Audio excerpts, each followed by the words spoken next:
désigné par l'Union africaine pour résoudre la situation sécuritaire dans la partie est de la RDC, caractérisée par l'offensive de la rébellion de l'AFC 1-23, soutenue par le Rwanda, l'Angola, puisque c'est de lui qu'il s'agit, a été bien sûr désigné par l'Union africaine pour résoudre justement cette crise dans la partie est de la RDC, l'Angola qui est dirigée ici par Joao Lourenço, qui est également choisi pour faciliter les dialogues intercongolais. Dans cette émission Politique à la carte, nous allons en parler de ce qui est des enjeux, mais également de cette médiation, si elle serait capable de résoudre à la fois la dimension politique, sécuritaire, voire géopolitique. Et pour en parler, je reçois ici trois invités avec lesquels on va justement débattre pour vous permettre de vous faire votre propre opinion de la marche de la République démocratique du Congo. Je commence déjà ici par recevoir à ma gauche Ramsa Wameselo. Vous êtes coordonnateur du mouvement citoyen La Voix du Peuple. Bonjour monsieur le journaliste, bonjour à mes deux co-débatteurs. J'espère que nous allons devoir échanger ici patrie. Et quand il s'agit de la République, nous avons tous cette responsabilité d'agir pour le bien-être de notre peuple. En tout cas, une petite rectificative, Hans Wassolela, coordonnateur du mouvement citoyen La Voix du Peuple. Alors justement, je me suis dit, mais les noms ici, on dirait que je l'ai un peu écorché. Vous êtes le bienvenu sur ces plateaux politiques à la carte. Je reçois également Junior Menji, vous êtes un acteur tout simplement politique. Bonsoir et bienvenue dans cette émission Politique à la carte. Bonsoir Monsieur Junior, je suis ému d'une compassion positive d'être encore une fois de plus sur la tribune internationale. Je pense qu'avec l'ensemble de mes trois co-débatteurs, nous avons quand même d'avoir un débat républicain qui sera profitable pour la classe politique aux affaires ainsi que pour la classe sociale aussi. Ils nous sont ainsi permis de saluer quand même l'ensemble de la population en général, plus particulièrement celle-là qui vit à l'est dans une atroce causée par les ennemis de la République qui ne veulent pas la paix pour notre pays. Merci Junior Menji d'être passé dans cette émission. Je reçois également Ousni Moubarak. Vous êtes expert en questions internationales. Bonsoir et bienvenue dans cette émission Politique à la carte. Merci beaucoup M. Junior. Merci à tous les invités, mes co-débatteurs. Et je salue tous les personnels de cette grande entreprise médiatique dans notre province du Haut-Katanga. Et notre mémoire, on n'oubliera jamais l'initiateur de cette chaîne, le fait honorable Nazem, et que la paix règne dans cette entreprise parce que ça fait la fierté du pays. Nous n'oublierons jamais ce qu'il a fait pour cette province. Merci vraiment pour la considération, pour l'invitation. À chaque fois qu'il y a des questions qui touchent notre nation, vous faites appel à nous pour donner notre expertise comme expert en la matière. Merci. J'espère que vous allez bien, étant donné que vous êtes pendant cette période de grève alimentaire, oui. La concentration spirituelle et Ramadan. Oui, je suis vraiment un excellent mois de Ramadan à tous les musulmans du monde entier. On espère que vous êtes en bonne santé. Oui. Okay, cette période d'ailleurs est très magnifique pour nous et la santé. Vous n'allez pas la l'émission, je pense. Pour son Seigneur qui nous a donné le souffle de vie. Alors justement, vous gardez la main par rapport à la situation sécuritaire dans la partie est de la RDC. Récemment, l'Angola a été désigné comme médiateur pour résoudre justement cette crise. Maintenant, la question que j'aimerais bien vous poser, c'est de savoir est-ce qu'on peut compter sur la neutralité de l'Angola pour résoudre justement cette crise entre d'une part la RDC, de l'autre l'AFC 1-23 et le Rwanda y compris. Merci beaucoup pour la question, monsieur Junior. D'emblée, il faut comprendre que dans cette vie, la vie que nous menons, si vous n'êtes pas fort, même le moins important peut marcher sur vous. La puissance relève de la préoccupation de tout État responsable en relations internationales. Alors, peu importe votre âge, vous n'avez pas de moyens, personne ne va pas vous respecter. La loi et la justice ne sont faites que pour ceux qui sont puissants. Vous savez, aujourd'hui, ceux qui donnent la fierté de ces 5 membres permanents du Conseil de sécurité des Nations Unies, c'est parce qu'ils sont détenteurs des armes nucléaires. Aujourd'hui, la République démocratique du Congo, qui a un levier de puissance, ce sont ses matières premières, mais il faut sécuriser ces matières premières pour que la RDC commence à dicter aux autres pays qui ont besoin d'accéder à ces matières premières. Mais malheureusement, nous sommes un pays qui est embourbé dans une spirale de violence Et les pays voisins comme l'Angola que vous venez de parler, n'oubliez pas que l'Angola est membre de la SADC et aussi membre de la CEAC. Évidemment. C'est un État puissant, un voisin puissant qui a aussi une histoire dans cette sous-région.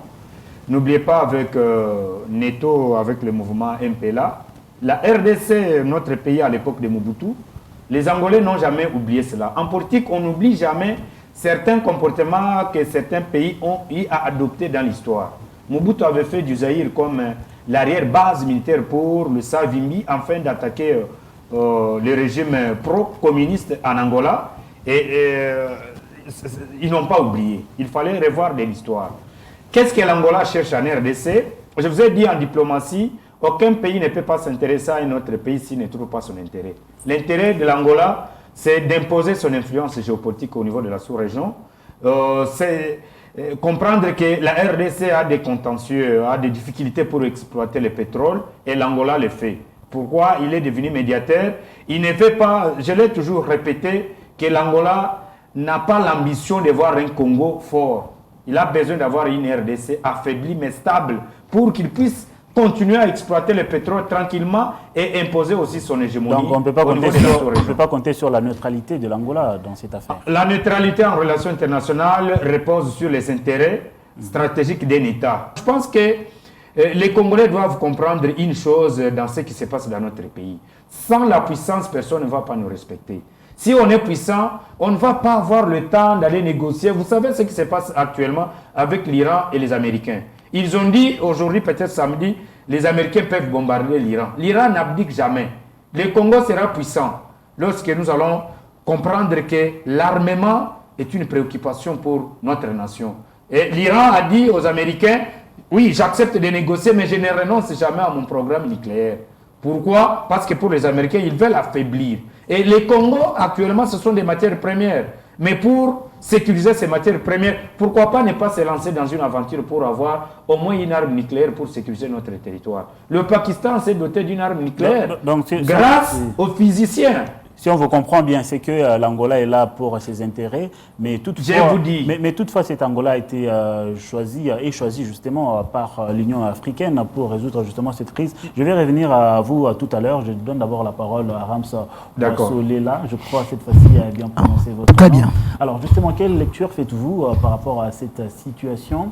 L'Angola, comme médiateur, ce n'est pas la première fois. On avait essayé par le passé, c'était en 2022. Après, en 2025, l'Angola s'est dit ne pas être satisfait de tout ce qui s'est passé parce que l'Angola avait invité le président Paul Kagame pour qu'il puisse se rencontrer avec le président de la RDC, Félix Tshisekedi, mais celui-ci était absent. Et puis, il y a eu certaines manœuvres qui ont fait en sorte que l'Angola ne puisse pas continuer sa médiation. Mais aujourd'hui, l'Angola revient aux affaires, cette fois-là, avec un surplus, ce qu'on appelle justement faciliter les dialogues intercongolais. Quelle analyse apportez-vous par rapport à cette situation? En tout cas, merci beaucoup pour la parole. Vous savez que depuis le début de cette crise, le président de la République a déclenché plusieurs négociations à la fois.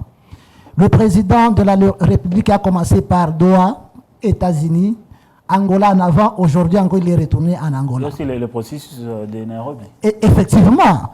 Et vous allez constater que tous les processus, aucun n'a jamais atteint son objectif. Comment vous pouvez vous imaginer? Au même moment, nous sommes à Doha. Nous sommes aux États-Unis. Aujourd'hui, nous sommes encore en Angola.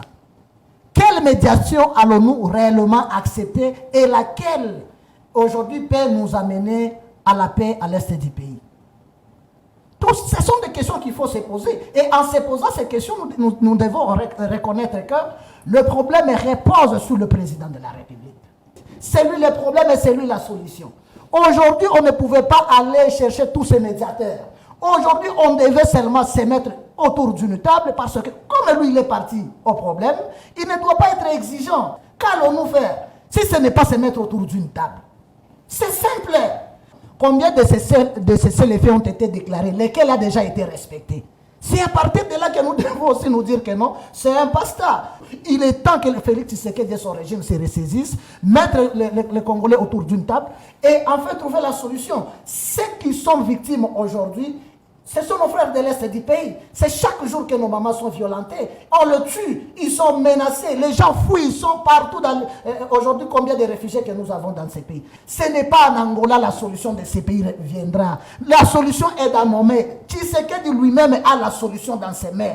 Il faut mettre les Congolais autour d'une table. C'est simple encore. Si parce que non, il faudrait pas. Déjà, quand vous dites qu'il faut mettre le Congolais autour d'une table, mais ce n'est pas la première fois que dans ces pays, il y a des dialogues. On dialogue et puis après, il y a toujours des gens qui cherchent à prendre des armes. Non, quand nous dialoguons d'abord, non, parce que je vous donne déjà, quand nous étions partis à Sun City, on n'a pas résolu les problèmes.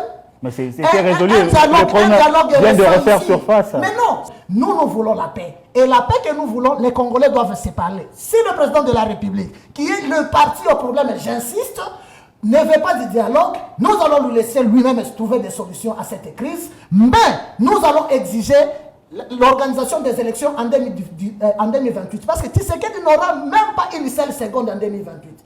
S'il n'y a pas le dialogue, on y va aux élections. Et en 2028, nous devons nous séparer avec Félix Tshisekedi parce qu'il a montré ses limites. Toutes ces médiations qu'il a eu lui-même à solliciter, il ne respecte pas ses engagements. Et aujourd'hui, le peuple congolais en a marre. Nous souhaitons que nous puissions ensemble nous débarrasser dans la paix. C'est notre frère que nous aimons énormément. Mais comme il a échoué, qu'est-ce qu'il faut faire? C'est débarrasser avec lui je crois que dans la paix. Vous précipitez de dire qu'il a échoué alors qu'il a encore du temps pour mener à bien la... Comment vous pouvez... Est-ce qu'il va résoudre les problèmes du Congo dans les 2 années? Je crois que dans ces secteurs-là, il y a beaucoup d'avancées. Il y a maintenant les États-Unis qui reconnaissent que c'est le Rwanda qui soutient les mouvements rebelles de l'FC 23 et c'est une chose qui n'a jamais été reconnue sur le plan international. Permettez, je reviens à vous tout à l'heure. Donc quand même, il y a des avancées. Une petite chose. Oui. Non mais... Vous avez lu l'accord signé entre la RDC et le Rwanda. Nulle part on a reconnu que non, c'est le Rwanda qui nous agresse. Par contre, on a exigé à la République démocratique du Congo de neutraliser la FDLR, qui est une rébellion purement rwandaise qui se bat contre le régime de Kagame. Mais on dit, nous, les citoyens congolais, le régime de Kinshasa, de neutraliser la FDLR. Vous ne trouvez pas un paradoxe dans ça? Et vous voulez aujourd'hui que tous nous puissions... On a commencé à condamner, c'est les Rwandais qui nous agressent. Mais qu'est-ce que ça change?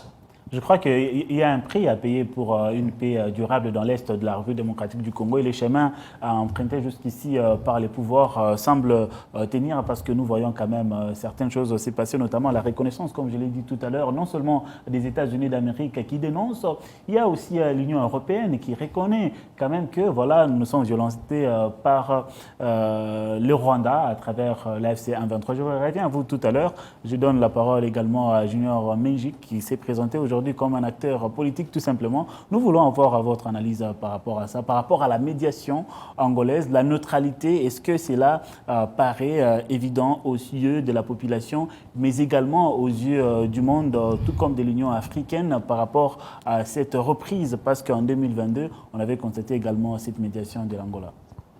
Merci beaucoup, Monsieur Junior, pour la question. Merci beaucoup encore à l'ensemble des médias qui ont débattu sur ce plateau. Je pense que quand nous venons ici, il faut beaucoup plus éviter les esprits d'émotion, des sentiments. Avant toute chose, je voudrais d'abord commencer par dissiper l'obscurantisme qui règne au sein de la tête d'une personne qui s'appelle de société civile. Mais en réalité, il faut bien s'identifier, tu es de l'opposition. Le Congo n'a pas été conçu d'abord comme un État souverain. Le Congo a été conçu comme un centre d'intérêt réservé aux puissances mondiales. C'est pas là que tu as vu même, nous étions comme un autre territoire de la Belgique. Les problèmes ne reviennent pas par rapport d'éjecter une responsabilité négative par rapport à un individu. Il faut commencer par combattre le système politique. Parce que la guerre n'a pas commencé aujourd'hui, 30 ans déjà. Exactement, oui. C'est là où je parle même. Oui. Pendant Kabila, il y avait la guerre, non? Même Mobutu a été combattu par les Rwandais. Ne pas reconnaître les efforts conjugués par l'État congolais suite à toutes les démarches qu'ils ont initiées, ça sera une ambiguïté de votre part. Depuis que nous sommes dans ce pays-ci, c'est pour la première fois que les Rwandais aujourd'hui acceptent devant les tribunes internationales tant comme l'agresseur direct des Républiques démocratiques du Congo.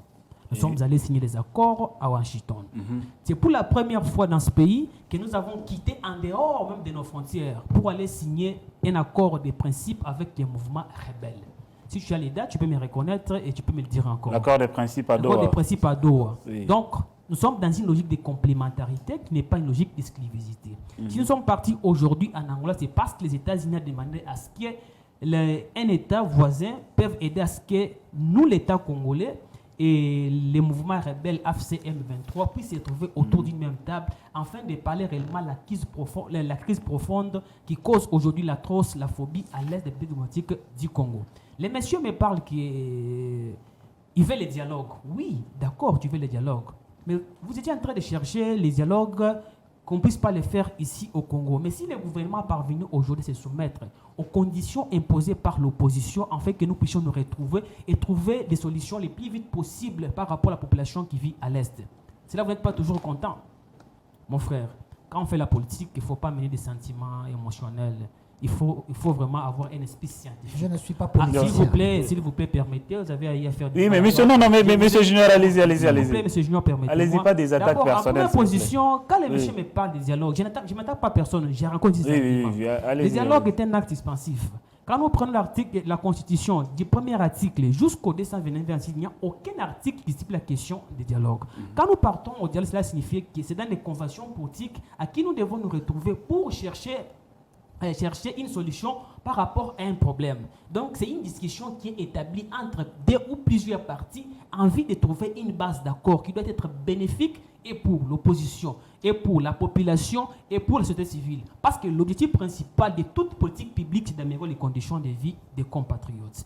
Mais les dialogues que vous cherchez aujourd'hui, si je prends M. Joseph Kabila, l'ancien chef de l'État dans ce pays ici, qui l'a renvoyé dans ce pays, Nanga, aujourd'hui, l'ancien chef d'une institution d'appui à la démocratie, à cause d'une frustration quelconque des petits biens qu'il a reçus, les petits biens que le mouvement congolais a traités, peut-être il a reçu d'une manière illicite, il est parvenu aujourd'hui à aller créer un mouvement Alliance du fleuve Congo, qu'on appelle AFC aujourd'hui, afin de venir combattre les gouvernements légitimement établis. Mon frère, moi je suis un patriote, je suis révolutionnaire. Je ne peux jamais soutenir en aucun jour une personne qui a pris les armes pour combattre un pouvoir légitimement établi. Nous pouvons être contre la gestion mercantilique de Tshisekedi, mais jamais souhaiter à ce que quelqu'un qui a pris les armes puisse venir aujourd'hui s'asseoir autour d'une même table des gens qui n'ont pas sué l'arme. Quand nous prenons les codes pénal, tome 3, allez-y un peu rapidement, oui, le code pénal tome 3, à son article 181, 182, 183. On dit ceci: toute personne qui a pris des armes, soit s'allier avec un mouvement étranger pour venir combattre la République, est punie d'une capitale de mort. Est-ce que c'est moi qui l'a dit? Une peine capitale. Tu es conscient que Nang aujourd'hui s'est allié avec le mouvement voilà pour faire des condamnations à mort. afin qu'il puisse venir tuer le Congolais aujourd'hui. Aucune rébellion au monde ne peut jamais être saine. Même si ça ne tue pas les militaires, quand même, même si ça ne tue pas les civils, ça tue les militaires. Les militaires là qui meurent au front, qu'est-ce qui est comme leur péché? Ce sont les papas des tels, les maris des tels, l'oncle des tels. Mais voir aujourd'hui, toi, venir parler de dialogue, afin que nous puissions aujourd'hui prendre même la conscience qui est l'acte fondateur. C'est ce qui nous a permis à ce que vous, M. Junior, M. Moubaraka, qu'on se trouve aujourd'hui devant la tribune, qu'on parle de la République, c'est la Constitution. Tshisekedi est encore en plein mandat. Qu'est-ce que l'article 70 de la Constitution nous dit? On nous parle de quoi? Le mandat chef de l'État est élaboré de 5 ans, une fois renouvelable. Et le chef de l'État est en fonction jusqu'à l'installation d'un nouveau chef de l'État. Tshisekedi il est en plein mandat. Nous devons demander à Tshisekedi conjugue les efforts les plus vite possible. Permettez, M. Junior, les plus vite possible. Selon moi, je propose ceci. Pour mettre fin à la crise aujourd'hui, il ne s'agit pas ni de l'Angola, ni de Washington, ni du dialogue. Il faudrait que le gouvernement puisse prendre des responsabilités à main. Comme ça était venu au pouvoir, il faudrait qu'il commence d'abord par l'identification des réalités socio-anthropologiques. On définit un plan stratégique uniquement pour la partie Est, via les ministères de la Défense. Ah, c'est ça que vous proposez. Donc, déjà. Moi, je propose pour que demain ou après-demain, que le Rwanda ne puisse plus encore nous attaquer. Parce que si nous partons, on ne peut pas obtenir une paix sous les papiers. On ne peut pas obtenir une paix sous les dialogues. On ne peut obtenir la paix une paix théorique, comme vous le dites, M. Junior. Une paix sous les accords, une paix sous les dialogues, jamais. Parce que Kabila a aussi organisé les dialogues dans ce pays ici. Les mouvements AFC M23, les mouvements M23 continuent à tuer des Congolais. Nous devons être responsables. D'ailleurs, tu es encore jeune comme moi. Tu ne devrais pas t'allier aux des anciens qui ont tué ce pays ici. Mais c'est Junior. S'il vous plaît. Monsieur Junior Menji, s'il vous plaît. Vous me dérangez, monsieur. Monsieur Junior Menji. J'ai gardé mon sang froid lorsque j'attendais parler. Pourquoi vous dérangez encore? Monsieur Junior Menji. Je vous donne la parole. La preuve de votre casquette que vous appartenez aujourd'hui, société civile. Monsieur Gino Mengi, je vous donnerai la parole tout à l'heure et puis Monsieur Rams aura les temps suffisants pour réagir. Alors, Monsieur Hosni Moubarak, à vous qui êtes expert, les cessez-le-feu a été déclaré. Et puis déjà, hier, le vendredi 20 février dernier, selon les FRDC, on a constaté cette violation du cessez-le-feu, alors que ça vient à peine d'être amorcé dans la partie est de la RDC par l'Angola. Peut-on dire que finalement, la voix de l'Angola, dès le début, ça ne pèse même pas pour calmer la situation? Merci beaucoup. Le fait de signer un accord ne signifie pas nécessairement la paix, mais ce qui importe, c'est le suivi et l'application de cet accord. Et puis, l'application d'un accord dépend des intérêts d'un État. Un État peut parvenir à violer ses propres traités lorsqu'il trouve que l'intérêt national est en danger. Vous savez, quand on signe un traité ou un accord, il y a plusieurs éléments qui entrent en jeu. Il y a des menaces, il y a des tromperies, il y a des promesses. Donc, ce n'est pas facile de trouver vraiment un accord parfait. Mais je reviens encore sur ce que vous venez de parler pour l'Angola. Le port de Lobito est très stratégique pour l'Angola. C'est ça ce qui justifie d'abord la neutralité de l'Angola, parce que le port de Lobito sera très bénéfique pour l'Angola et pour les États-Unis d'Amérique. Parce que les Américains veulent voir ce qu'est définir le mandat, afin que ce projet qui a été entamé par Joe Biden puisse être réalisé pour comment endiguer la montée en puissance chinoise dans notre pays. Parce que c'est ça le combat. Si aujourd'hui Félix se retrouve devant un dilemme de sécurité des coques, de développement ou sécuritaire, c'est parce que la République démocratique du Congo fait face à plusieurs conflits d'ordre économique, politique, diplomatique, stratégique, géopolitique et aussi technologique. Les multinationales ne peuvent pas accepter facilement que le Congo soit vraiment un État fort pour qu'elles ou elles puissent manquer des ressources dont ils ont besoin, ou l'économie mondiale a besoin de ça.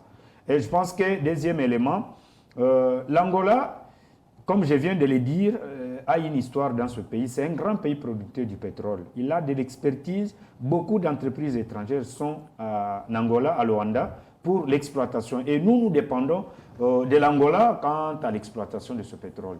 Voilà la raison pour laquelle l'Angola ne veut pas voir une RDC instable, mais une RDC qui est en mouvement, parce qu'il y aura beaucoup de Congolais qui vont fuir vers l'Angola, les Rwandais notamment, ça va peser sur son économie.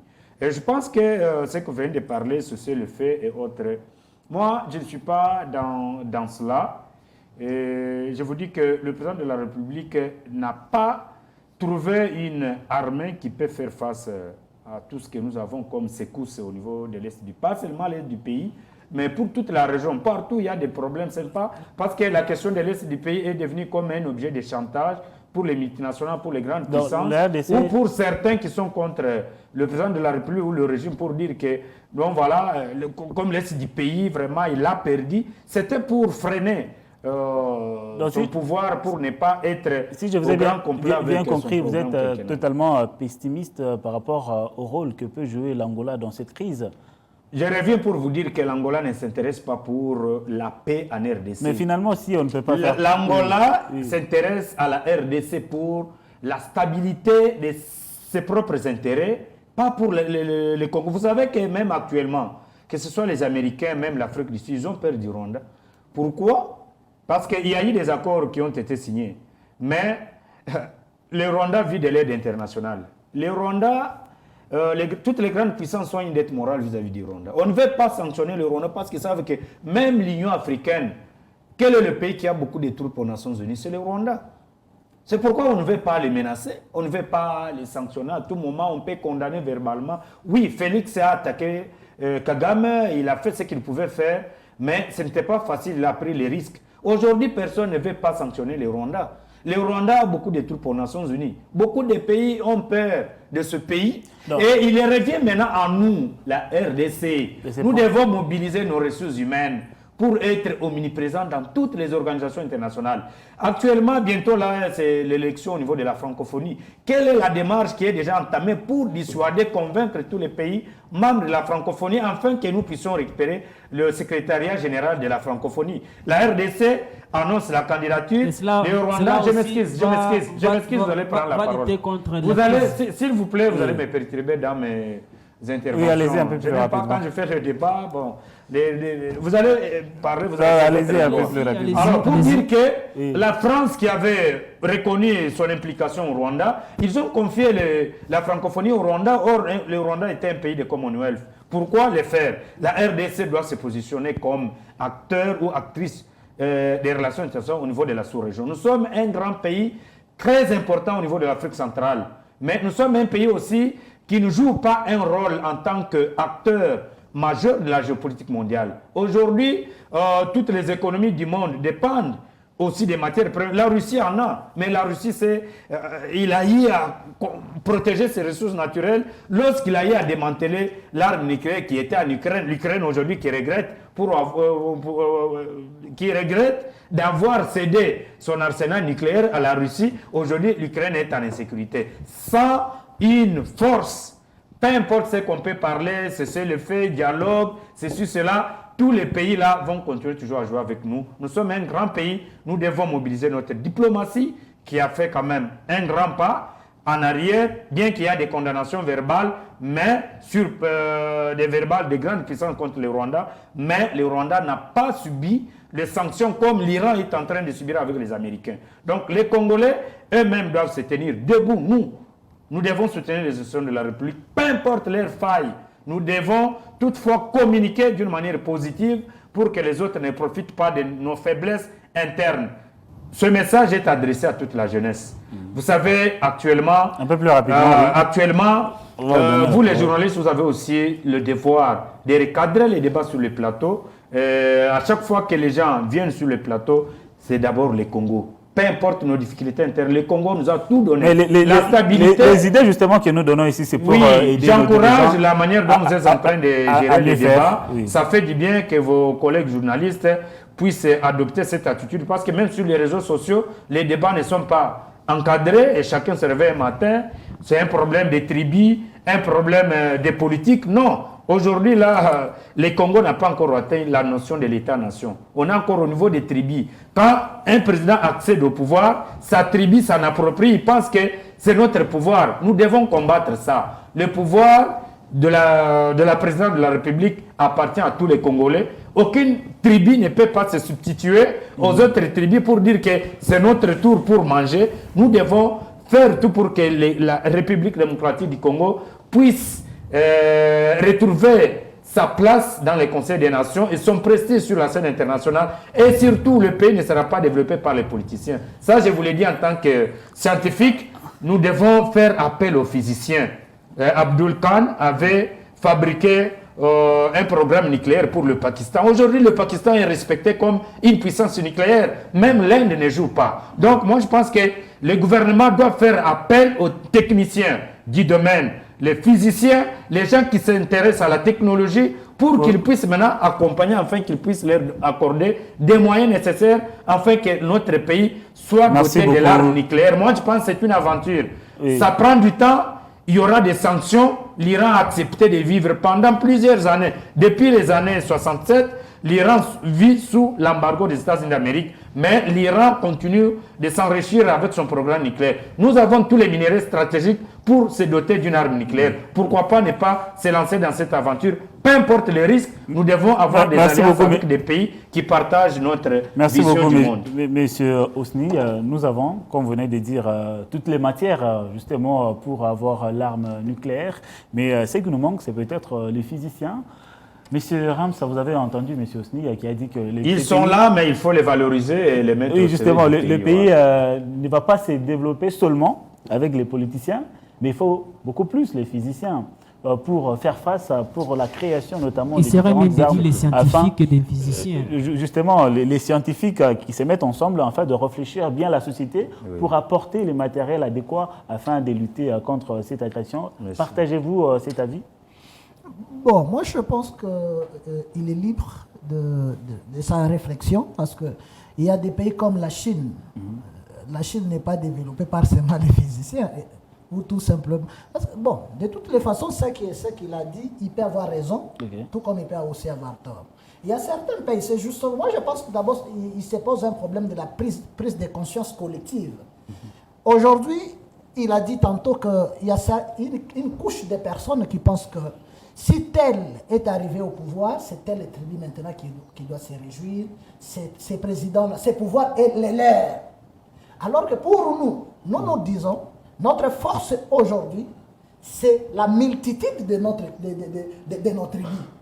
Si le Congo est le Congo aujourd'hui, c'est parce qu'il y a toutes ces tribus-là qui constituent la République démocratique du Congo.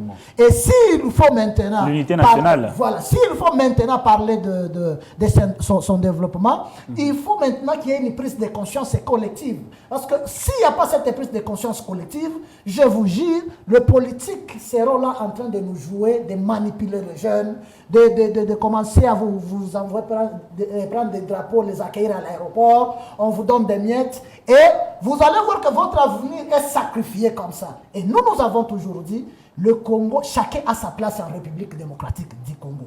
Le régime Tshisekedi, nous ne combattons pas Tshisekedi comme individu.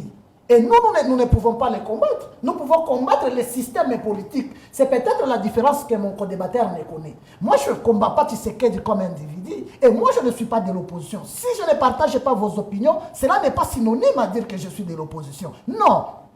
Vous devez avoir ça. Et tout comme lui n'est pas de la majorité. Monsieur Junior, s'il vous plaît. Ma mère me disait que je ne parle pas au même moment. Vous m'avez interrompu. Oui, allez-y, monsieur Ramsa. Alors, c'est une incitation. Pour vous dire que je ne suis pas de scientifiquement. l'opposition, je suis de la société civile, je suis du côté du peuple congolais. Notre souci aujourd'hui, c'est de voir moi, je ne suis pas peuple aller congolais, de l'avant. je suis un étranger, moi. Monsieur Junior, s'il vous plaît. Monsieur Ramsa. Oui, allez-y. Oui, allez-y. De toutes les façons, c'est comme ça. Hein. Sous les bois, c'est comme ça, les gens se comportent. Allez-y. Alors, malheureusement, nous sommes non, monsieur Junior, s'il vous plaît. Monsieur Ramsa, vous avez la parole. Alors, continuez. pour vous dire ceci, aujourd'hui, le président de la République, Félix Tshisekedi, qui est notre frère, nous voulons qu'il réussisse. Mais si, pendant 7 ans, nous ne voyons même pas de fondation, parce que la construction de toute une maison commence par la fondation. Et si la fondation, elle est bien partie, ce qui veut dire que même l'élévation des murs sera aussi bien partie, bien construite. Mais fort malheureusement, aujourd'hui, tout est en noir. Je peux poser la question ici à mes co-débatteurs de me dire un seul domaine où on peut aujourd'hui coter le régime actuel avec 7% ou 6 sur 10. Le seul domaine. Il peut répondre à la question posée. Vous pouvez répondre. Depuis l'action à l'indépendance, passée par Mobutu, Kabila le père, Kabila le fils, il reste le seul président avec son régime qui ont construit 632 écoles sur l'ensemble des Républiques du Congo. Citez-moi 5 écoles qui ont été construites. Voilà maintenant les Congolais. Moi, je crois qu'il a répondu à la première question. Non. C'est déjà beaucoup. Non. Un scientifique, c'est laissez-moi lui aider. Un scientifique ne demande pas de détails, il demande des chiffres. Non. Laissez-moi te donner la cite, non? Vas-y voir au ministère de la Défense. Tape là-bas sur Internet, tu verras tout ça. Bon, de toutes les façons, moi je vous comprends, vous êtes habitué à ma Tu es satisfait maintenant? Tu es satisfait? Aucun domaine Félix Tshisekedi n'a réussi. Son système. Là, c'est vous qui. C'est moi, je sais de quoi je parle. Je ne parle pas ici pour plaire à un. Oui, allez-y. Aucun domaine. Aujourd'hui, nous sommes en train de tâtonner, aller de gauche à droite. Même si on peut avoir 50 médiations, aucune n'aboutira à une solution. C'est pourquoi nous disons, nous sommes des patriotes, nous aimons ces pays. Ce qui se passe à l'est du pays, ça nous touche. Nous avons des familles là-bas. Nous devons nous mettre autour d'une table. Est-ce que vous pouvez dialoguer sans ceux qui sont à la base de l'insécurité? Est-ce que nous sommes humains là? Est-ce que nous réfléchissons? Non, voilà pourquoi il y a les processus de Doha. Il y a les processus de Doha, notamment pour parler avec les Non, au juste, on accepte le processus de Doha, ou soit nous sommes sur le processus de Rwanda, ou soit on maintient celui des États-Unis. Nous sommes dans une logique de complémentarité des processus, frères. Il faut Monsieur Junior, vous avez un problème. Monsieur Junior, Monsieur Junior, s'il vous plaît. Non, il confond les histoires. Non, vous n'avez pas à interagir comme ça. Laisse-les finir. C'est moi qui pose des questions. Je suis en train d'interagir avec vous. Je vous dis encore que ma mère m'a toujours dit, des bouches ne parlent pas au même. Ce n'est pas une citation de parlement. C'est pour un notaire étranger, il n'y a même pas congolais. Respectueux, tu ne peux pas te comporter, c'est comme si tu étais... Je dois laisser, tu dois mentir la population. Monsieur Junior, la population. Monsieur Junior, sans soubassement. Tolérance, s'il vous plaît. Vous aurez votre temps de parole. Ici, nous voulons que chacun de nous puisse être compris. Maintenant, s'il y a coupure, il va mentir la population. Non, il n'y aura pas coupure. S'il y a coupure, il va mentir la population. S'il y a coupure, ne vous en faites pas, nous, on va s'en charger. Il n'y aura pas coupure, donc il faut le laisser finir. Donc voilà, nous sommes dans un pays où l'électricité est là, par moment, bien sûr. Donc continuez. Déjà, avec des gens, pas comment est-ce qu'ils peuvent opter pour la démocratie, n'a même pas le sens de la tolérance. C'est grave. Non, elle est déjà pour génération. Hein? Non, alors, pour vous dire ceci, tous ces processus-là, on n'a pas commencé avec le processus que nous voyons aujourd'hui en Angola, ce n'est pas le premier. On a commencé avec le processus de l'Angola, du Kenya, et lequel a abouti à une solution. Par contre, les atrocités continuent, les gens continuent à mourir. Nous, ici, c'est ce que nous voulons. Il n'y a que deux choses. Je ne change pas, je reviens sur ce que j'ai encore dit. Le président de la République a la responsabilité de signer une ordonnance qui ne va même pas beaucoup plus prendre de temps pour convoquer un dialogue national où les citoyens congolais doivent se mettre autour d'une table, discuter des problèmes qui nous divisent aujourd'hui, parce que nous travaillons pour la cohésion nationale, pour l'unité nationale. Et nous devons nous dire la vérité. Nous devons nous dire là où ça a fauché. Nous devons nous dire que ça n'a pas marché ici, arrangeons. Nous sommes les enfants d'une même maison. Nous devons arranger nos problèmes entre nous et trouver des solutions à nos problèmes au niveau interne. Mais justement, pour arranger, il faut d'abord reconnaître ce qui est bien fait. Parce que quand vous dites que tout est mal fait, c'est là qu'on a du mal, moi j'ai du mal personnellement à comprendre certaines choses. Qu'est-ce qui est mal fait et qu'est-ce qu'il faut arranger? C'est quoi les solutions que vous apportez, vous, en tant que société? Bon, je commence par vous dire, parce que si je commence à citer ça... Bon. Ça va prendre du temps. Regardons aujourd'hui notre situation sociale. On commence par ça, des moindres choses, des besoins primaires, des besoins élémentaires. C'est quoi aujourd'hui notre situation? C'est quoi d'abord le premier social? Mais monsieur Chino, s'il vous plaît. Et là, vous nous interrompez. Non, il faut lui aider à comprendre. Et puis vous nous donnez suffisamment de temps de parole. C'est quoi d'abord les premiers éléments du social? Là, vous nous interrompez, vous lui donnez suffisamment de temps de parole. Pourtant, il est en train déjà de chuter. Non, s'il vous plaît, monsieur Chino. Vous avez la parole, vous aurez la parole justement tout à l'heure. Tu transpires pourquoi? Parle. On continue. Tu transpires pourquoi? Parle. Pour vous dire, aujourd'hui, les gens mangent même... C'est pour la première fois que les gens mangent en délestage en République. Là n'est pas la question. Nous sommes sur la question sécuritaire, politique, voire géostratégique. Déjà, répondez, c'est un peu décontextualisé. Voilà, alors, pour vous dire ceci, je reviens sur ce que je disais encore tantôt ici. Que non, le président de la République a une mission. Et son avenir au pouvoir, d'abord, ça donnait de l'espoir au peuple congolais. Mais aujourd'hui, cet espoir s'est envolé, tout simplement. Rien n'a été fait. Son arrivée aujourd'hui, les pays presque balkanisés, la situation sociale chaotique. C'est pas une première. Hein. La situation économique par terre jusqu'à ce jour, il y a même des fonctionnaires de l'État qui ne sont pas encore rémunérés. Ça fait partie du ministère de l'économie. Il y a le ministère de l'économie qui ont fait un communiqué. Les salaires d'un fonctionnaire de l'État, c'est pour les ministères des fonctions publiques, pas de l'économie. Il ne connaît rien, ces messieurs. Non. Oui, maintenant, les histoires qui racontent. Les histoires que vous ne maîtrisez pas. Il parle du salaire par rapport au ministère de l'économie. Papa, c'est quoi? Il y a le ministère de l'économie qui a réagi. Le ministère de l'économie ne paye pas les fonctionnaires. Justement, ça, c'est la vérité. Mais c'est ce qu'il a dit, je l'ai c'est ce que j'ai dit.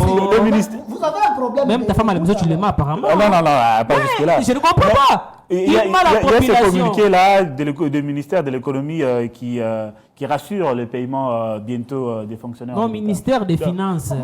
Ministère des Finances, pas de l'économie. Papa, tu dois t'aider, tu ne sais rien. Ok, mais monsieur, non, là vous avez des mots trop durs. Il y a une confusion par rapport au ministère. Non, s'il vous plaît. En tout cas, ça montre déjà dès le départ que vous avez un problème de l'éducation de base. Non, écoutez. Moi, on ne m'a pas appris comme ça. Quelle éducation de base? On parle scientifiquement. On parle scientifiquement. Je ne tomberai pas dans ton piège. Moi, je n'ai pas été éduqué. Mais monsieur Junior, l'éducation quand même. Non, pas monsieur Junior, je vais aller loin quand même. Je dois l'aider. Pour dire ceci, qu'aujourd'hui, la situation est presque en rouge. L'insécurité persistante qui est là, la famine qui est là, jusqu'à ce jour, on jette de l'argent sur les marchés pour la baisse du dollar, les gens ne sont pas payés. Le président de la République a les responsabilités devant la nation parce que c'est lui qui avait prêté serment. Nous n'avons pas besoin de tous ces gens qui peuvent parler par-ci, par-là. Nous devons nous attaquer à l'institution président de la République. Et aujourd'hui, la solution n'est pas à chercher de gauche à droite. Aujourd'hui, la solution est de se mettre autour d'une table, je reviens sur ça, pour trouver la solution. Au cas où le président il se dit qu'il est capable de mettre fin à ces atrocités, nous sommes d'accord. Nous allons dire, ok, monsieur le président, on y va aux élections en 2028 parce qu'il est encore son mandat. Si on se mettait encore ensemble, n'avez-vous peur qu'il y ait encore des mouchards pour servir non. Aujourd'hui, nous avons des problèmes parce qu'il y a une couche de population qui se sentent un peu lésés. Et pour résoudre ces petits soucis, c'est comme dans une maison. Tous les enfants ne peuvent pas parler les mêmes langues. Quand il y a des petits soucis à l'intérieur, il faut se mettre autour d'une table et discuter, échanger, trouver des solutions à des problèmes. Ça ne demande même pas aller de gauche à droite, insulter les gens, traiter les gens de quoi que ce soit. Non, c'est simple. On se met autour d'une table, on trouve des solutions à nos problèmes, surtout à des crises profondes. Okay. Nous insistons. Les crises profondes, voilà, ça touche l'aspect politique. Et j'aimerais vous entendre, M. Junior Meji, par rapport à cette question, puisque l'Angola est médiateur pour faciliter également le dialogue intercongolais. Pensez-vous que certains partis politiques seront d'accord avec lui ou ne peut pas les juger des partiels?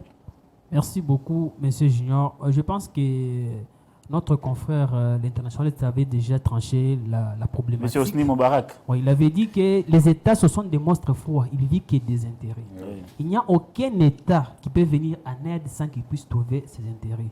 Si l'Angola, aujourd'hui, a parvenu à accepter à ceux qui sont comme médiateurs désignés par l'Union africaine, c'est parce qu'il sait que non, il y a les projets de corridor de Lubito qui est en train d'être construit, afin que nous puissions mettre ça comme étant comme un projet rentable par rapport à la sous-région. C'est presque un projet commun. Hein, exactement. Mais la question principale est celle-ci. Nous, la population congolaise, on avait voté à ce que le président Tshisekedi puisse accéder aux fonctions et redonner une nouvelle image de la population congolaise. Pendant qu'il fut opposant, il avait promis à ce qui est pendant son programme de la campagne électorale, il avait promis à ce que je ferai le Congo avec un budget de 100 milliards. Jusqu'à ça fait 2 mandats. Presque à la fin, on n'est même pas arrivé aux 25 milliards pour résoudre la question de notre pays. Quand nous parlons Congo, nous devons beaucoup plus éviter la clivage politique, qu'on soit de la majorité, société civile comme opposition. Ici, nous venons de donner des pistes de solutions afin que même la classe politique aux affaires comprenne réellement que non, les Congolais ont les soucis que leur pays puisse être développé. Dans ce pays, je crois qu'il y a un auteur japonais qui avait dit « Une bonne diplomatie sans une bonne armée est comparable à une musique sans instrument ». Pour avoir une bonne diplomatie, nous devons aussi avoir une bonne armée. Les Congolais, soit la classe politique la classe politique congolaise aux affaires aujourd'hui a la responsabilité de conjuguer les efforts les plus vite possible, afin de définir un plan stratégique pour sécuriser la partie Est. Nous n'avons pas que la guerre à l'Est. Il faut renforcer l'armée, mais cela prendra du temps pour former. Parce que déjà là, il y a une délégation française à travers un communiqué signalant qu'on forme déjà les soldats congolais. Jusqu'ici, on parle de 800. Donc les formations continuent pour que l'armée monte à puissance. Merci beaucoup, M. Junior. Vous me rappelez encore d'un événement qui s'était passé le 23 mars, je pense, 1994, lorsque le président Jimmy Carter avait menacé à ce qu'il va rayer la Corée du Nord sur la cartographie mondiale. Mais aujourd'hui, 32 ans plus tard, l'Amérique ne peut pas pointer du doigt avec légèreté devant la Corée. Pourquoi? Parce qu'ils ont regardé que nous ne pouvons pas être considérés comme un petit État sous un autre État. Nous devons nous concentrer sur la question d'avoir une bonne armée et qui doit être conçue de tous les outils et de tout quoi ici, toutes les munitions possibles. Mais qu'est-ce que l'État congolais aurait fait de 30 ans de menaces par l'État rwandais afin de conjuguer les efforts les plus vite possible, de créer les écoles académiques et militaires, signer les accords avec les pays les plus puissants pour que nous puissions avoir une armée qui doit faire face à une attaque extérieure. Parce que l'armée a une mission régalienne selon l'article 187 de la Constitution qui dit que l'armée... 187 de la Constitution. 187 de la Constitution. Qui dit que l'armée doit défendre l'intégrité territoriale. Quand on parle de défense, là, donc toute attaque qui vient de l'extérieur est repoussée à renvoyer loin. Si aujourd'hui, cet article n'est pas appliqué, ça veut signifier tout catégoriquement que notre armée a échoué à sa mission. Mais comme nous sommes dans une logique de complémentarité, aujourd'hui, si par la diplomatie, le président a voulu à ce qu'il conjugue les efforts le plus vite possible de cycler si toutes les organisations internationales afin de permettre à ce que les Congos soient reconnus comme victimes. Nous pouvons qu'applaudir en étant patriotes. J'espère que vos recommandations sont tombées dans des meilleures oreilles. Monsieur Ousni, finalement, on n'aimerait pas être pessimiste par rapport à tout ce qui se passe. Nous voulons qu'il y ait des solutions concrètes pour améliorer la situation. La solution concrète. Donc vous, en tant qu'expert en questions internationales, nous voulons savoir, okay, qu'est-ce que la RDC peut faire pour sortir justement de ce qu'on peut appeler gouffre ou de ce qu'on peut appeler désastre? Oui, ce que la RDC doit faire comme un État responsable dans la vie internationale, comme je viens de le dire, la scène internationale est une scène qui est anarchique, c'est la jungle, c'est le puissant qui dicte sa volonté aux autres. La RDC doit s'adapter à cette situation et éviter toute diplomatie de la papouille, une diplomatie de la familiarité. L'Angola n'est pas notre petite sœur ou notre petit frère pour qu'il puisse avoir pitié de nous. Il est en train de sécuriser les intérêts des Angolais et le gouvernement congolais sécurise aussi les intérêts des Congolais. Et dans cette situation, le Congo doit doubler beaucoup d'efforts pour être omniprésent dans les organisations internationales et surtout doubler beaucoup de troupes au sein des Nations Unies, au sein de l'Union africaine, bien que l'Union africaine devenue coquille vide où l'Union africaine est incapable de résoudre les conflits sur les continents. La raison pour laquelle vous avez vu la CEDEAO, que j'appréciais, qui était quand même une organisation qui pouvait faire quelque chose au niveau de l'Afrique de l'Ouest, mais la CEDEAO était toujours téléguidée quelque part par les grandes puissances. Jusqu'à la fissure de la CEDEAO, vous avez eu l'AES avec les 3 pays confédérés, que vous avez la confédération des 3 pays, le Niger, le Burkina Faso, le Mali. Donc la RDC est dans cette dynamique. Nous devons quitter les organisations internationales qui ne sont pas profitables pour notre pays. Exactement. Il y a, comme actuellement la CEAC, qui est une organisation régionale au niveau... on ne sait même pas qui a son siège à Libreville au Gabon. On ne comprend pas. Il y a eu ce qui s'est passé au Gabon. L'Union africaine ne parle pas, la CEAC ne parle pas. Il n'y a que la RDC pour toute l'Afrique centrale qui est comme un modèle démocratique. C'est-à-dire nous devons profiter de cette posture régionale pour imposer aussi notre volonté aux autres. Et je sensibilise le peuple congolais, la jeunesse, la classe politique, pour comprendre que le peuple gagnera toujours. Il faut qu'il travaille pour l'intérêt de notre peuple, parce que si on vous donne les moyens, vous êtes dirigeant quelque part, c'est pour servir la nation.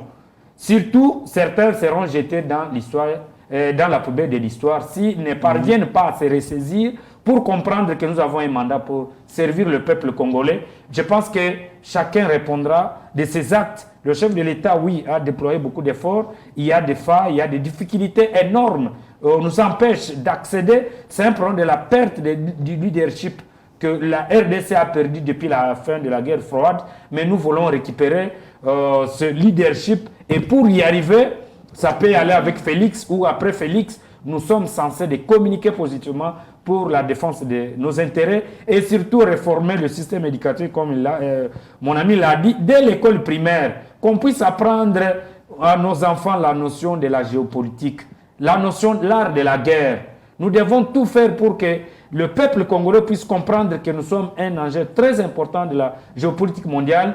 Les débats autour des individus, autour des tribus n'avanceront jamais notre pays. Nous devons compter sur nous-mêmes, car l'avenir de ce pays repose sur le peuple congolais, sur ses dirigeants, sur ses institutions, ne repose pas sur l'Angola, ni sur l'Union africaine, ni sur Washington, ni sur Doha. Tout pays qui s'intéresse à la RDC s'intéresse pour ses intérêts vitaux, géopolitiques, économiques, culturels. Et nous ne pouvons pas croiser les bras pour dire que Washington a condamné Rwanda, a félicité le président de la République pour nous flatter. C'est ça la diplomatie de la Papouille qu'on ne doit pas tolérer. Nous devons avoir une diplomatie de fluidité qui tient compte de nos intérêts. En tout cas, la RDC est appelée à s'en sortir par rapport à cette situation. Monsieur Hosni Moubarak, faute de temps, nous sommes déjà arrivés à la fin de cette émission. J'aimerais vous donner, vous avez la parole justement pour conclure.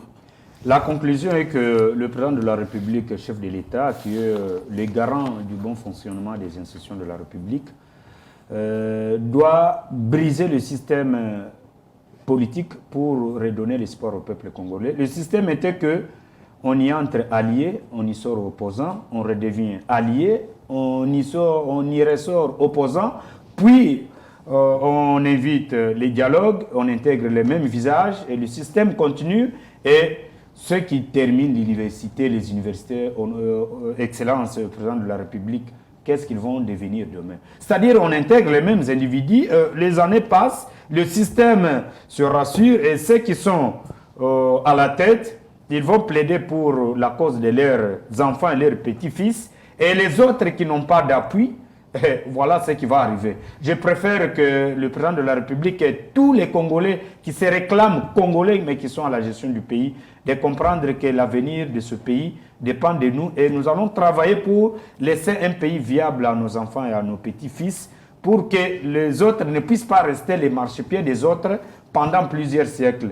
Je pense que ceux qui veulent se maintenir, demain ils étaient là, aujourd'hui ils sont là, demain ils veulent être là, c'est pour freiner l'élan de développement de ce pays. Le Congo a besoin de tous ses enfants, fils et filles. Aujourd'hui, il y a des pays qui recrutent les mercenaires, bien que la Constitution ne veuille pas une milice sur le territoire congolais, mais aux États-Unis d'Amérique, il y a une milice qui est reconnue officiellement. Aujourd'hui, les grandes puissances vivent à cause de ça. Et vous avez la Russie qui a les Wagner. Nous avons des anciens généraux qui devraient réformer, qui devraient former les gens pour venir en aide à l'État lorsque le pays est en difficulté ou est agressé. Aux anciens et aux nouveaux, de comprendre que le Congo reste notre maison. Nous devons protéger ce pays qui nous a tout donné. On se recule parfois sans carte d'électeur, on est libre. Mais aller ailleurs, ce n'est pas facile. Que le Congo retrouve sa grandeur. Mais cette grandeur, c'est nous-mêmes, le peuple congolais, parce que les debout congolais en parlent de la grandeur de ce pays. Si nous ne faisons rien, les autres ne feront rien pour nous. Merci donc à vous, M. Hosni. Je rappelle que vous êtes expert en questions internationales. Merci d'être passé dans cette émission Politique à la carte. Merci beaucoup, je vous remercie. Monsieur Ramsès Ouasso-Lela, vous avez également la parole pour conclure. Merci beaucoup. Pour conclure, je tiens d'abord à me féliciter parce que mon co-débatteur a su quand même revenir à la raison. On peut commencer à beaucoup parler, tu finiras toujours par dire la vérité. Surtout nous qui sommes chrétiens. Mais c'est allez-y rapidement. Non, je me félicite parce qu'il a beaucoup parlé ici. Il a beaucoup parlé ici, il partait de gauche à droite. Mais à la fin, il a compris que non, je disais la vérité, je n'ai rien menti. Alors pour conclure, vous savez, c'est en étant unis que nous allons construire le Congo. Nous exigeons toujours aux politiques de travailler pour l'intérêt général, de mettre l'homme congolais au centre de la gouvernance. Nous souhaitons la paix, nous nous battons pour la paix. Tshisekedi n'est pas notre ennemi, mais nous nous battons, nous exigeons toujours. Parce que pour parvenir à cette paix aujourd'hui, il faut nous mettre autour d'une table. C'est pourquoi nous exigeons un dialogue. Un parti au problème ne peut pas convoquer un dialogue. Ce qui veut dire que non, le régime ne peut pas exiger à d'autres personnes à tenir les dialogues à Kinshasa. Ces dialogues doivent avoir un facilitateur. C'est pour cette raison que nous disons, nous devons nous mettre autour d'une table. Un facilitateur étranger. Effectivement, bien sûr. Nous devons nous mettre autour d'une table, résoudre nos problèmes, afin que nous puissions reconstruire le Congo ensemble dans la paix et dans l'unité. Voilà, merci donc à vous, Monsieur Ramsès, d'être passé dans cette émission. Vous êtes bien sûr coordonnateur mouvement citoyen La Voix du Peuple. C'est un grand plaisir de vous recevoir. C'est nous qui vous remercions, et nous remercions aussi le responsable de cette grande chaîne de chez nous, notre fierté d'ailleurs. Merci beaucoup. Monsieur Junior Menji, votre mot pour conclure. Non, d'abord, je suis très content, très fier, très honoré aujourd'hui d'avoir exposé d'abord quelqu'un qui n'avait pas une clivage par rapport à l'appartenance politique, je l'ai découvert facilement que c'était un opposant qui s'est caché derrière la société civile. C'est la conclusion, il faut rester avec les sang-froid. Alors... concluez. Concluez, s'il vous plaît. Ouais, par rapport aux questions de dialogue, je pense que notre pays, c'était un pays qui est habitué au dialogue. Et si c'est un dialogue sincère qui ne veut pas mettre d'abord les intérêts des hommes politiques au centre, moi, j'encourage. Mais si c'est pour encore intégrer les mêmes visages qui ont tué, pillé, détourné les Congolais, en tout cas, je m'oppose jusqu'à mon dernière énergie que ces dialogues-là ne puissent pas être organisés. Le chef de l'État conjugue des efforts les plus vite possible afin d'améliorer les conditions de vie des compatriotes. Aujourd'hui, je voulais vous soulever une question. Selon les principes scientifiques, vous voulez qu'on puisse organiser les concours presque dans tous les niveaux des secteurs publics. Mais l'État congolais ne l'organise pas. Aujourd'hui, les gens qui n'ont pas de parents, dans des institutions publiques, nous avons du mal à intégrer les services publics. Alors, je ne sais pas par quel mécanisme l'État congolais parvient à faire intégrer les gens dans des services publics, parce que chaque fin d'année, on voit de nouveaux visages qui s'échangent. Mais on ne sait pas par quel mécanisme il intègre les systèmes, les services publics. C'est pourquoi nous demandons aujourd'hui, comme l'IDPS est parmi les partis pilotes, il a combattu contre le régime de Mobutu, le régime de Kabila, les pères Kabila, les fils, qu'ils puissent au moins honorer au moins une fois les partis politiques, qu'ils puissent au moins conjuguer les efforts s'il vous plaît, Donc, merci donc à vous d'être passé dans cette émission politique à la carte. Merci beaucoup, M. Junior. Merci. Mesdames Merci aussi à l'ensemble des médias co-débatteurs. Justement. Mesdames et messieurs, c'est par là que nous mettons un point final à cette émission politique à la carte aujourd'hui. Merci donc à vous de l'attention y accordée. Nous espérons que vous êtes bien fait l'analyse ou comprendre l'enjeu de cette médiation angolaise pour résoudre la situation sécuritaire dans la partie est de la RDC, caractérisée par l'offensive de l'AFC 1-23 soutenue par le Rwanda. Il me reste qu'à vous dire merci donc à vous de nous avoir suivis et à la prochaine.